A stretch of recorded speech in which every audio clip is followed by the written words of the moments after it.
اسی طرح سے جو اللہ تعالیٰ کے طبعی قوانین ہیں وہ بھی طے شدہ ہیں، انہی کے مطابق تمام نظام چل رہا ہے۔ جیسا کہ اگر ہم زمین کے نظام کو دیکھیں تو یا پھر آسمان کے نظام کو دیکھیں تو وہ خاص ایکسس کے اراؤنڈ گھومتی ہے نا زمین۔ ہمیں پتہ ہے کہ زمین جو ہے وہ ایک خاص ایکسس کے اراؤنڈ گھوم رہی ہوتی ہے، یعنی ایک خاص قسم کے مدار میں گھوم رہی ہوتی ہے۔ شروع میں بھی یہی سب تھا، ابھی بھی یہی سب ہے، یعنی ازل سے ابد تک یہی اللہ کا اٹل قانون رہے گا، اور سارا نظام اسی تدریج پر قائم ہے، انہی سٹیپس پر قائم ہے جو اللہ نے مقرر کر دیا ہے۔ انسان کی زندگی کا آغاز نطفے سے ہوتا ہے، مادر رحم میں وہ اپنے مراحل طے کرتا ہوا اس دنیا میں لاچار بچے کی شکل میں آتا ہے، پھر وہ لڑکپن، جوانی، ادھیڑ عمری کی ساری منزلیں طے کرتے ہوئے دوبارہ سے بڑھاپے کی حالت میں پہنچ جاتا ہے اور دوبارہ سے کمزوری کی حالت میں پہنچ جاتا ہے، اور پھر اس کو موت کا سامنا کرنا پڑتا ہے۔ سورہ روم میں اللہ تعالیٰ فرماتا ہے اللہ الذی خلقکم من ضعف ثم جعل من بعد ضعف قوة ثم جعل من بعد قوة ضعفا وشیبة یخلق ما یشاء هو اللہ العلیم القدیر۔ اللہ ہی تو ہے جس نے ضعف کی حالت سے تمہاری پیدائش کی ابتدا کی۔ ضعف کیا ہوتا ہے؟ کمزوری کی حالت سے تمہاری پیدائش کی ابتدا کی، یعنی جب تم بہت کمزور تھے یا بالکل ہی بے وقت تھے، دونوں میننگز اس کے اندر ہم لے سکتے ہیں نا۔ پھر اس ضعف کے بعد تمہیں قوت بخشی، یعنی کہ دنیا میں آئے تم، ایک یہ میننگ بھی ہم لے سکتے ہیں، اور یہ میننگ بھی لے سکتے ہیں کہ جب تم بالکل ہی چھوٹے سے بچے تھے اور تمہیں قوت دی، یعنی کہ جوانی تک پہنچایا، پھر اس قوت کے بعد تمہیں ضعیف اور بوڑھا کر دیا۔ ٹھیک ہے، پہلے آغاز کہاں سے ہوا؟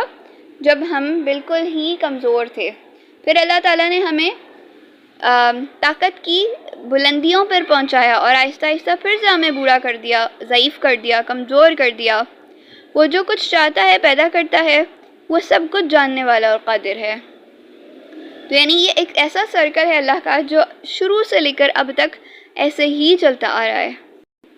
اسی طرح اگر ہم سورج کو دیکھیں تو روزانہ اپنی کم حرارت کے ساتھ وہ دن کا آغاز کرتا ہے نا، پھر جب وہ دن کے درمیان میں پہنچتا ہے، نصف النہار کے وقت پہنچتا ہے، تو اپنی شدت پہ آ جاتا ہے، اور پھر اس کا زوال ہونا شروع ہو جاتا ہے، اور پھر سے وہ غروب ہو جاتا ہے۔ والشمس تجری لمستقر لها ذلك تقدیر العزیز العلیم، اور سورج کے لیے جو راہ مقرر ہے اسی پر چلتا رہتا ہے، یہ زبردست علیم ہستی کا باندھا ہوا حساب ہے۔ اسی طرح اگر ہم چاند کو دیکھیں، چاند پورے ایک ماہ میں اسی تدریج کے عمل سے گزرتا ہے، انہی سٹیپس سے گزرتا ہے۔ شروع میں وہ بالکل پتلا سا ہوتا ہے جس کو ہم ہلال کہتے ہیں، کرسنٹ کہتے ہیں، پھر وہ بدر کامل بن جاتا ہے، یعنی مکمل گول ہو جاتا ہے، اور آخر میں وہ پھر سے سوکھی ہوئی ٹہنی کی مانند ہو جاتا ہے۔ وَالْقَمَرَ قَدَّرْنَاهُ مَنَازِلَ حَتَّى عَادَ كَالْعُرْجُونِ الْقَدِيمِ، اور چاند کی ہم نے منزلیں مقرر کر رکھی ہیں یہاں تک کہ وہ لوٹ کے پرانی ٹہنی کی طرح ہو جاتا ہے۔ تو یہاں سے ہمیں پتہ چلتا ہے یہ ساری باتیں دلیل ہیں اللہ کے ایک ہونے پر۔ اسی طرح دن اور رات کے آنے جانے کو دیکھ لیجئے، وَاللَّيْلِ إِذَا عَسْعَسَ وَالصُّبْحِ إِذَا تَنَفَّسَ، اور قسم ہے رات کی جب وہ چلنے لگے، اور قسم ہے صبح کی جب وہ سانس لے، یعنی ہر چیز آتی اور جاتی ہے۔ اسی طرح درختوں اور کھیتیوں کا مرحلہ دیکھیں، بیج سے پھل آنے تک ایک خاص مراحل سے وہ گزر رہا ہوتا ہے نا بیج، جو طبعی قوانین کے تحت چلتے ہیں، آخر کار وہ پھلدار درخت، لہلہاتی کھیتیاں بھی فنا ہو جاتی ہیں۔ ہر موسم کے مطابق درختوں پر نئے نئے شگوفے لگتے ہیں، اور وہ اس بات کی گواہی دیتے ہیں کہ ہر تخلیق کا خالق وہی احد اور واحد اور الصمد ہے، اور ہر طرف ایک ہی احساس چھا جاتا ہے، لا الہ الا اللہ الواحد الاحد۔ جب نمرود نے سیدنا ابراہیم علیہ السلام کو بحث و مباحثے کے لیے بلایا تو سیدنا ابراہیم علیہ السلام نے انہی طبعی قوانین کے تحت اس کافر کو لاجواب کر دیا اور ثابت کر دیا کہ لا الہ الا اللہ الواحد الاحد۔ قال ابراہیم فإن اللہ یأتی بالشمس من المشرق فأت بها من المغرب فبہت الذی کفر۔ ابراہیم علیہ السلام نے کہا اللہ سورج کو مشرق سے نکالتا ہے، تو ذرا اسے مغرب سے نکال لا۔ یہ سن کر وہ منکر حق ششتر رہ گیا۔ دنیا کے اور بہت سے قوانین اور طریقے بھی دراصل طبعی قوانین کے تحت ہی چل رہے ہیں، یعنی کہ رولز آف نیچر، یہ جو لاز آف نیچر ہیں، ہر چیز انہی کے اکارڈنگ چلتی ہے، کوئی چیز بھی ادھر سے ادھر نہیں ہوتی۔ ساری کائنات کو اگر ہم دیکھیں تو سب چیزیں کلاک وائز چلتی ہیں، یعنی کہ گھڑی کی سوئیوں کے ساتھ ہر چیز اسی ڈائریکشن میں گھومتی ہے، اور یہ ایسا طریقہ ہے جس کے اندر کوئی تبدیلی نہیں ہے۔ گویا کہ ایک ہی ذات ہے جو کائنات کو منظم کیے ہوئے ہے، ڈسپلن میں کیے ہوئے ہے۔ اگر ہم شمس و قمر کو دیکھیں، سورج اور چاند کو دیکھیں، زمین و آسمان کو دیکھیں، مشرق و مغرب سے ایک ہی صدا آتی ہے، وہ اللہ ہی ہے جو واحد اور احد ہے۔ ساری کی ساری کائنات ایک لگے بندھے طریقے سے چل رہی ہے۔ اگر اس میں دو اللہ ہوتے تو سب کا سب تہو بالا ہو جاتا، زمین و آسمان میں فساد بھر جاتا۔ لو كان فيهما آلهة إلا الله لفسدتا فسبحان الله رب العرش عما يصفون۔ اگر زمین و آسمان میں ایک اللہ کے سوا دوسرے الہ بھی ہوتے تو زمین و آسمان دونوں کا نظام بگڑ جاتا۔ اللہ رب العرش پاک ہے ان باتوں سے جو یہ لوگ بنا رہے ہیں۔ اسی اللہ الواحد نے زمین کو اور آسمان کو انسان کے لیے مسخر کر دیا ہے، انسان کے لیے بنا دیا ہے، اور انسان کو اس زمین میں خلیفۃ الارض بنایا گیا ہے، اور اسی وجہ سے ہمیشہ سے زمین کا نظام انسانوں کے ہاتھ میں رہا ہے، کسی اور مخلوق کو نہیں دیا گیا، کسی جانور کو، کسی جنات کو نہیں دیا گیا۔ انسان برائی کی انتہا کو پہنچ کر بھی زمین کا قائد بنا رہا۔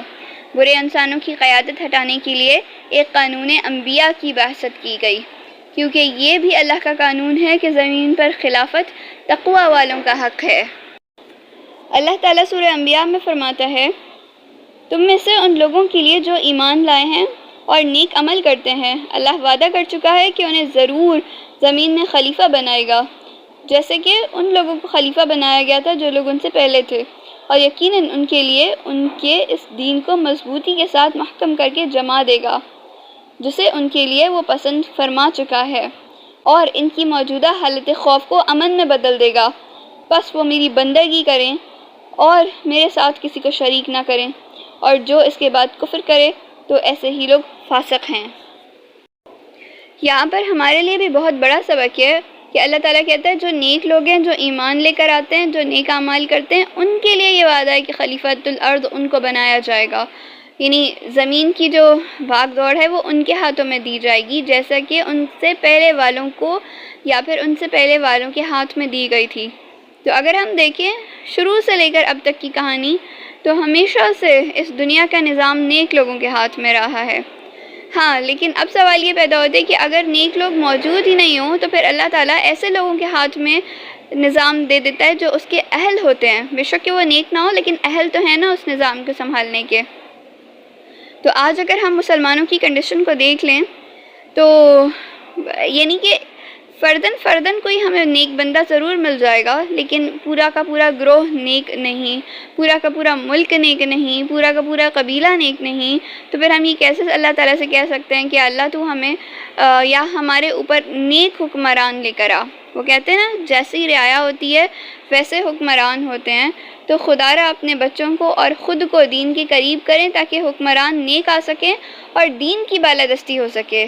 اور پھر اللہ تعالیٰ کیا کہتا ہے کہ اگر نیک حکمران آئیں گے تو ظاہر ہے دین کو مستحکم کر کے جما دے گا اللہ تعالیٰ، اور پھر وہ کیا کرے گا، ان کے حالت خوف کو امن میں بدل دے گا۔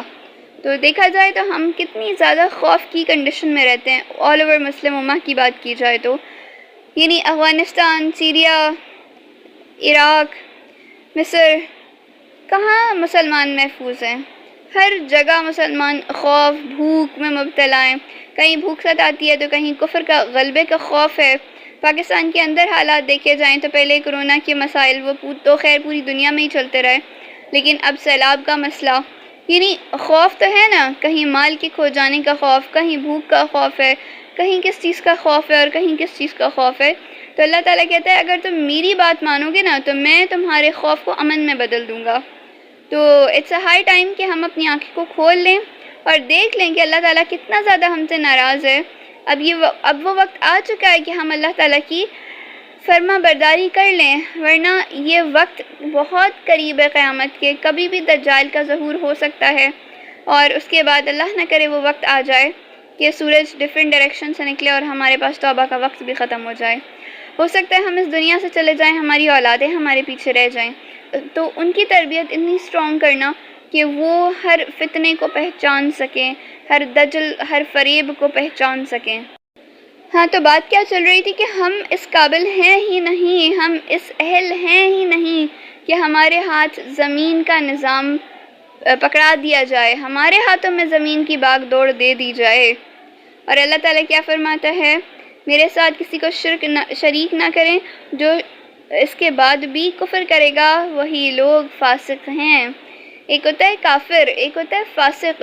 کافر تو وہ ہوتا ہے جو اللہ کو مانتا ہی نہیں، اور فاسق وہ ہوتا ہے جو مسلمان ہو کر سب چیزیں سمجھ کر سارے کانسیپٹس کو لے کر اس کے بعد اینڈ میں مکر جائے، وہ فاسق ہے۔ اور اللہ تعالیٰ فرماتا ہے کہ آخرت میں جہنم میں کافر سے بھی نچلے درجے میں فاسق ہوں گے، کیونکہ وہ جانتے بوجھتے ہوئے کفر کر رہے تھے۔